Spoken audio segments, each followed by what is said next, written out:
Weather, serbisyong totoo ng GMA News.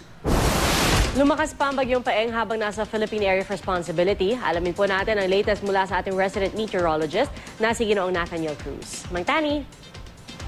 Pia, isa na ngang super typhoon ng bagyong Paeng base sa datos ng The Weather Company. Mabuti na lang at hindi ito nakikitang tatama dito sa ating bansa at inaasahang lalabas na ito ng Philippine Area of Responsibility bukas ng gabi.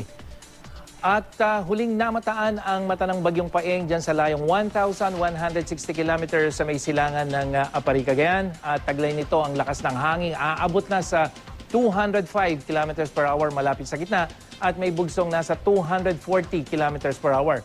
Nasahang kikilos ito pa north-northeast sa bilis na 15 kilometers per hour. Walang direktang epekto ang Typhoon Paeng dito sa ating panahon pero pinalalakas naman nito ang hanging amihan na nakakaapekto naman dyan sa malaking bahagi ng Luzon. Yung trough o yung extension naman ng bagyo ay nakakaapekto at magbibigay ng mga pagulan dito sa Visayas at dyan sa Mindanao. Kaya ngayong araw dapat maging I am ready sa mahihina hanggang katamtamang ulan dyan sa northern hanggang southern Luzon, lalo na mamayang hapon hanggang sa gabi.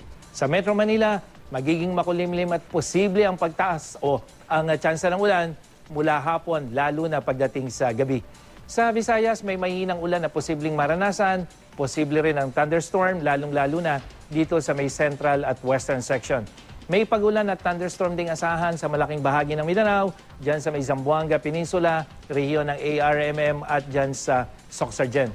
Nakataas naman ang gale warning ng Pag-asa sa northern at eastern seaboards ng Luzon hanggang dito sa may eastern seaboard ng Visayas. Kaya po, delikadong pumalaot ang maliliit na sakyang pandagat sa mga baybaying nabanggit.